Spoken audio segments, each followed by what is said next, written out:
আসসালামু আলাইকুম। আল্লাহ তাআলা পবিত্র কোরআনের বিভিন্ন আয়াতের মধ্যে বলেছেন যে এই বিজ্ঞানময় কোরআনের শপথ। এখন এই কোরআন যে বিজ্ঞানময় এবং কোরআনের মধ্যে যে বিভিন্ন সায়েন্টিফিকশন আয়াত রয়েছে এবং ব্যাখ্যা রয়েছে, এই তর্জমাগুলো বোঝা অতীতকালীন মানুষের জন্য অনেকটাই কষ্টসাধ্য ছিল।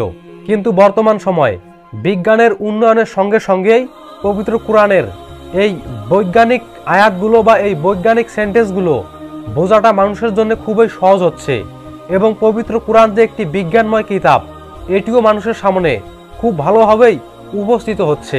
প্রিয় দর্শক, আমরা মুসলিমরা জানি আমাদের মুসলিমদের অন্যতম ইবাদত হচ্ছে হজ পালন করা। আপনি যদি খুব ভালোভাবে খেয়াল করে দেখেন তাহলে আপনি দেখতে পারবেন পবিত্র কাবা ঘরকে কেন্দ্র করে মুসল্লিরা চতুর্দিকে তাওয়াফ করে, অর্থাৎ ঘোরে। এখন আপনি যদি এই ঘটনাটিকে অন্যভাবে চিন্তা করে দেখেন, প্রিয়নবী হযরত মুহাম্মদ সাল্লাল্লাহু আলাইহি ওয়াসাল্লাম আজ থেকে 1400 বছর পূর্বে একটি তত্ত্ব দিয়েছেন এবং একটি কথা বলেছেন, তা হচ্ছে মানুষের জন্য যেমন একটি কাবা শরীফ রয়েছে ঠিক তেমনি ওই কাবা শরীফের উপরে আসমানের মধ্যে একটি কাবা শরীফ রয়েছে এবং ওই কাবা শরীফের মধ্যে ফেরেশতারা তাওয়াফ করে। এবং প্রিয়নবী হযরত মুহাম্মদ সাল্লাল্লাহু আলাইহি ওয়াসাল্লাম বলেছেন যে ওই ফেরেশতাদের কাবা শরীফের মধ্যে, অর্থাৎ ওখানে যদি একজন ফেরেশতা তাওয়াফ করে তাহলে ওই ফেরেশতা কিয়ামত পর্যন্ত আর দ্বিতীয়বার তাওয়াফ করার অর্থাৎ সুযোগ পাবে না। তাহলে একবার ভেবে দেখেন, আমরা কিন্তু এই অসংখ্য ফেরেশতাদেরকে চোখে দেখি না, কিন্তু এই ফেরেশতারা হচ্ছে সত্য। এখন অদৃশ্য বিষয় নিয়ে মহান আল্লাহ তাআলা বনি ইসরাইলের 44 নম্বর আয়াতে একটি কথা বলেছেন। তো চলুন প্রথমে আমরা ওই আয়াতের বাংলা অনুবাদটি জেনে রাখি, এরপর এই আয়াতের আলোকে বেশ কিছু বৈজ্ঞানিক তথ্য আপনাদেরকে দেওয়ার চেষ্টা করব ইনশাআল্লাহ। মহান আল্লাহ তাআলা সূরা বনি ইসরাইলের 44 নম্বর আয়াতে বলেন, 7 আসমান ও জমিন এবং এগুলোর মধ্যে যা কিছু আছে সব কিছুই তার তসবিহ পাঠ করে এবং এমন কিছুই নেই যা তার প্রশংসা তসবিহ পাঠ করে না, কিন্তু তাদের তসবিহ তোমরা বোঝো না। নিশ্চয় তিনি সহনশীল এবং ক্ষমাপরায়ণ।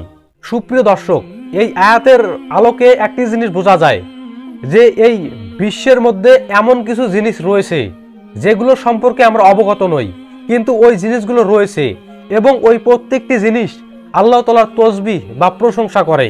এবং এর পরে পরে আল্লাহ তাআলা বলেছেন যে তিনি অত্যন্তই ক্ষমাশীল এবং তিনি সহনশীল। বর্তমান এই আধুনিক বিজ্ঞানের আবিষ্কার বলতেছে আমরা যে সূর্যের আলো দেখি, এই আলো হচ্ছে সাদা। শুধু বিকালবেলা যখন এই সূর্যের আলো হলুদ বর্ণ রূপ ধারণ করে। এখন এই তত্ত্বটি বর্তমান সময়ের বিজ্ঞান আবিষ্কার করেছে। আপনি জেনে হতবাক হবেন এই কথাটি, আজ থেকে প্রায় 1400 বছর আগে যখন কোরআন শরীফ নাজিল করা হয়েছে তখন কোরআনের মধ্যে এই তথ্য দেওয়া হয়েছিল যে সূর্যের আলো হচ্ছে সাদা।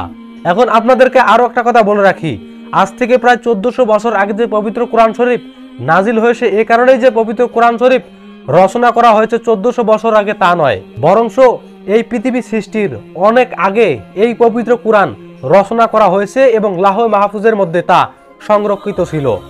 এখন আপনি এটা বলতে বাধ্য হবেন যে যতই দিন যাচ্ছে ততই এই বিজ্ঞানময় কোরআন, অর্থাৎ আল্লাহ তাআলা যে শপথ করেছে যে এই বিজ্ঞানময় কোরআনের শপথ, এখন এই বিজ্ঞানময় কোরআনের প্রতিটি বাক্য মানুষের সামনে উপস্থাপন হচ্ছে।